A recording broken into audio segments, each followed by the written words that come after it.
প্রিয় শিক্ষার্থীরা, আশা করি তোমরা ভালো আছো, সুস্থ আছো, সবসময় সুস্থ থাকো এই শুভকামনায় শুরু করছি আজকে আমাদের পাঠের বিষয় নবম ও দশম শ্রেণীর উচ্চতর গণিত অনুশীলনী 11.3।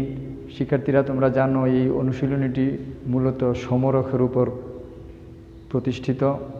তো আমরা সর্বপ্রথমে এই অনুশীলনী থেকে সমরেখ কি এটা আমরা জেনে নিই।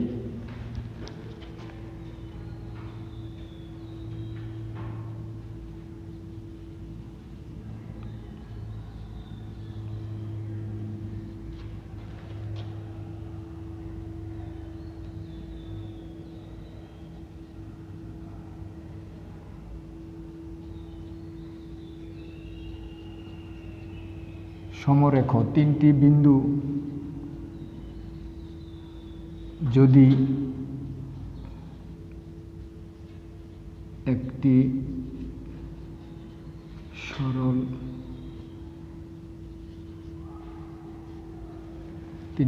যদি একটি সরল রেখার উপর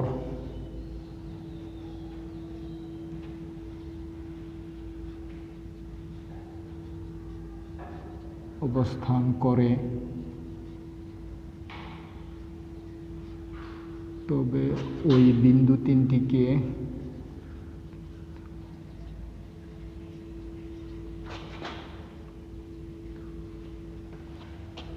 সমরেখ বলা হয়। রেখ বলে। শিক্ষার্থীরা, আমরা যদি একটি উদাহরণ দেই যে একটা রেখার উপর তিনটা বিন্দু, এ একটি বিন্দু, বি একটা বিন্দু এবং সি একটা বিন্দু, এই বিন্দু তিনটি একটা রেখার উপর অবস্থান করতেছে, এই জন্য এবিসি বিন্দু তিনটি হবে সমরেখ। তো এই সমরেখার উপর আমাদের এই অনুশীলনীর কিছু অঙ্ক আছে, আমরা সেই সমস্যাগুলোর সমাধান করার চেষ্টা করি। এই অনুশীলনী থেকে আমরা যে সমস্যাটি সমাধান করব সর্বপ্রথমে সেটি হচ্ছে 6 নম্বরের সমস্যা। শিক্ষার্থীরা, এখানে তিনটি বিন্দু দেওয়া আছে।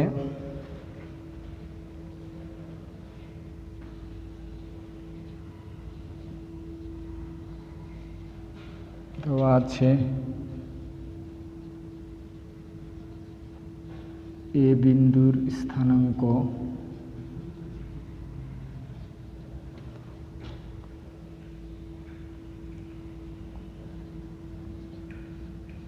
A0, বি বিন্দুর স্থানাঙ্ক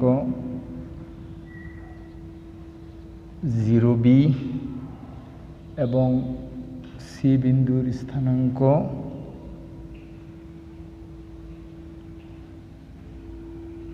1, 1।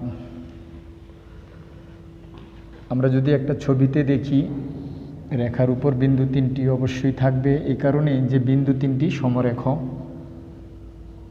এবিসি বিন্দু, এ বিন্দুর স্থানাঙ্কটা A0, এটা 0b, এটা সি বিন্দুর স্থানাঙ্কটা 1, 1। তো তিনটা বিন্দু সমরেখ হওয়ার যে শর্ত, সেই শর্তটা আমরা লিখব যে এবিসি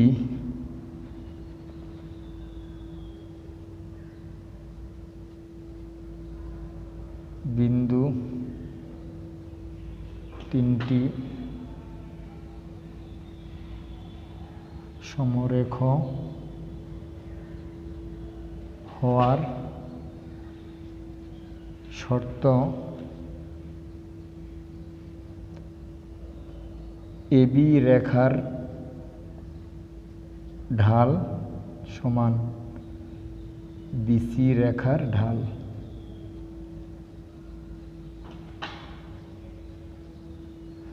শিক্ষার্থীরা, এটা হলো তিনটা বিন্দু সমরেখ হওয়ার শর্ত।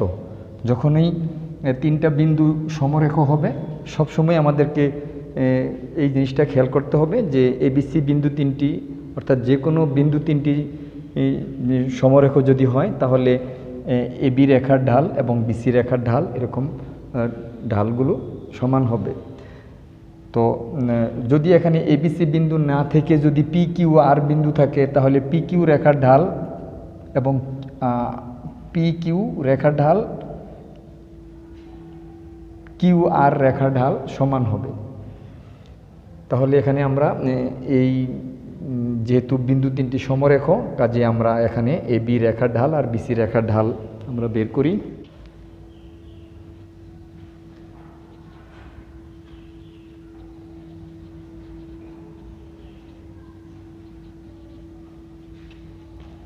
এ বি রেখার ঢালটাকে আমরা M1 দিয়ে প্রকাশ করি, যে এ বি রেখার ঢাল,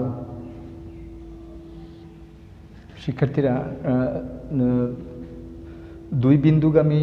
দুইটা বিন্দু দেওয়া থাকলে আমরা জানি যে ঢাল বের করার সূত্র হলো কুটিদ্বয়ের অন্তর বাই ভুজদ্বয়ের অন্তর। তাহলে এখানে আমরা কুটিদ্বয়ের অন্তর, এবি রেখার ঢাল, কুটিদ্বয়ের অন্তর 0 - b এবং ভুজদ্বয়ের অন্তর a - 0 - b/a। শিক্ষার্থীরা এবার আমরা বিসি রেখার ঢালটা বের করি। বিসি রেখার ঢাল M2। তাহলে ঢাল বের করার সূত্র কুটিদ্বয়ের অন্তর বাই ভুজদ্বয়ের অন্তর। বি বিন্দুর স্থানাঙ্ক থেকে আমরা কুটিদ্বয়ের অন্তর ভুজদ্বয়ের অন্তর পাবো b - 1,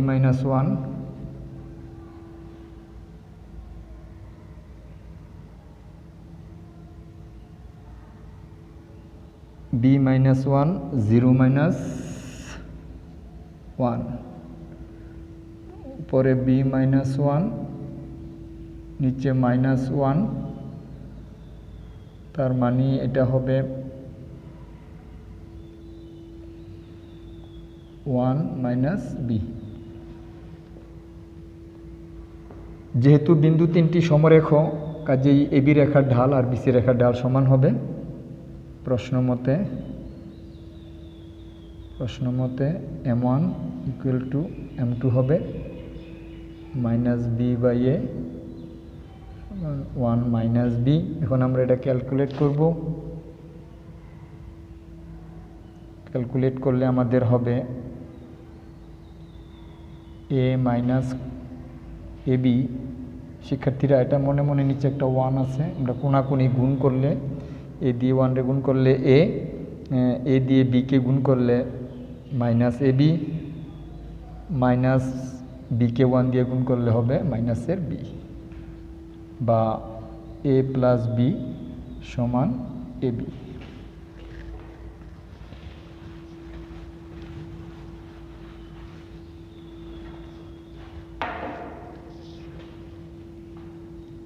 বা a + b/ab ab/ab। উভয় পক্ষকে আমরা ab দ্বারা ভাগ করে নিলাম। উভয় পক্ষকে ab দ্বারা ভাগ করে, তাহলে এটাকে আমরা আলাদা করতে পারি a/ab প্লাস পরের b/ab সমান এখানে 1 হবে। বা এখানে আমি যদি a কেটে দিই তাহলে 1/b, এখানে যদি আমি b কেটে দিই 1/a সমান 1, বা 1/a প্লাস 1/b = 1। তাহলে আমাদেরকে এটাই প্রমাণ করতে বলা হয়েছিল। শিক্ষার্থীরা, আমরা এই অনুশীলনীর 6 নম্বর যে সমস্যার সমাধান আমরা করেছি, আমরা আরেকটি সমস্যার সমাধান করব। এখন আমরা যে সমস্যাটি সমাধান করব সেটি 7 নম্বর সমস্যার সমাধান। 3টা বিন্দু দেওয়া আছে।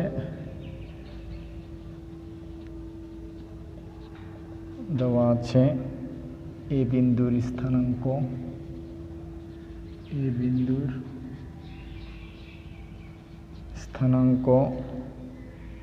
AB বি বিন্দুর স্থানাঙ্ক বি এ এবং সি বিন্দুর স্থানাঙ্কটা 1/a 1/b। তো শিক্ষার্থীরা, যেহেতু বিন্দু তিনটি সমরেখ, কাজেই এবি রেখার ঢাল আর বিসি রেখার ঢাল সমান হবে। কাজেই আমরা এখন এবি রেখার ঢালটা বের করে নিই। এবি রেখার ঢাল M1। তোমরা জানো যে দুইটা বিন্দু থেকে ঢাল বের করার সূত্র কুটিদ্বয়ের অন্তর বাই ভুজদ্বয়ের অন্তর। তাহলে বি মাইনাস এ কুটিদ্বয়ের অন্তর বাই ভুজদ্বয়ের অন্তর এ মাইনাস বি।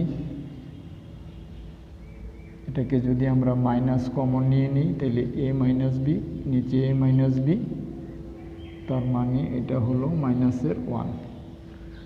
এবার আমরা যদি বিসি রেখার ঢাল বের করি, একইভাবে কুটিদ্বয়ের অন্তর বাই ভুজদ্বয়ের অন্তর আমরা বের করব। কুটিদ্বয় এখানে এ মাইনাস 1/b, কুটিদ্বয়ের অন্তর ভুজদ্বয়ের অন্তর বি মাইনাস 1/a। এটাকে যদি আমরা ক্যালকুলেশন করি, লসাগুটা বি হবে এ বি মাইনাস 1, নিচে এ বি মাইনাস 1।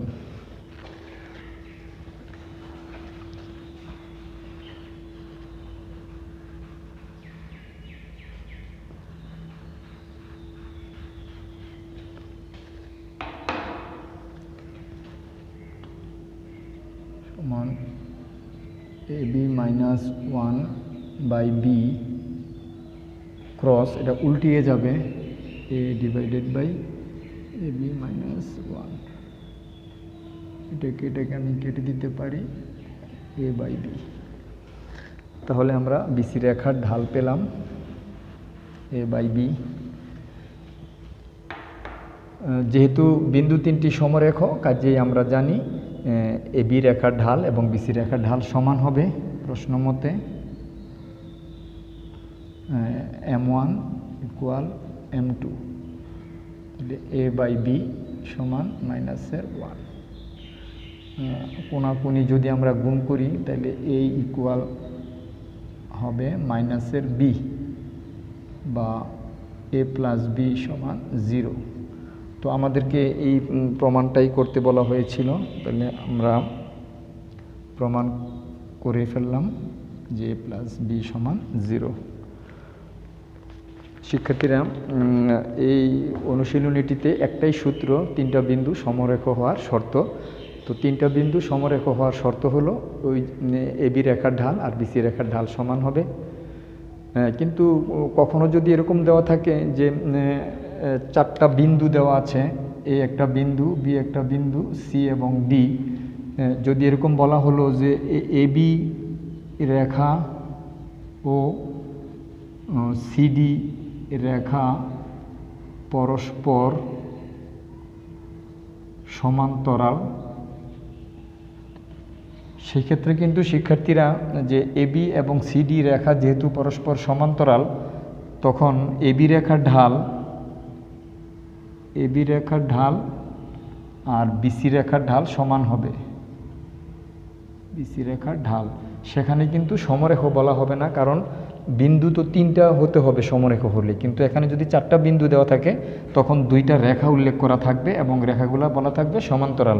সেক্ষেত্রে আমরা এবি রেখার ঢাল আর বিসি রেখার ঢাল সমান বলবো। কেন? দুইটা রেখা যদি পরস্পর সমান্তরাল হয় তখন ওই রেখা দুইটার ঢাল পরস্পর সমান হবে। সেখান থেকে আমরা আমাদের যে নির্ধারিত যে শর্ত, যে আমাদের অ্যান্সার, সেটা বের হয়ে আসবে। তো শিক্ষার্থীরা, আশা করি তোমরা আমার এই সংক্ষিপ্ত আলোচনা সহজেই বুঝতে পেরেছো। যদি বুঝতে না পারো আমাদেরকে অবশ্যই আবার আমাদেরকে জানাবে, আমরা আবার আরও সেই জিনিসগুলোকে সুন্দরভাবে বুঝিয়ে দিব, উত্তর দিব। তো আজকে এই পর্যন্তই। তোমরা ভালো করে প্র্যাকটিস করবে, প্র্যাকটিস না করলে কোনো দিনই অঙ্ক ভালো শেখা যায় না। তো সবাইকে শুভেচ্ছা জানিয়ে সবার সুস্বাস্থ্য কামনা করে আজকে এই পর্যন্তই। আল্লাহ হাফেজ।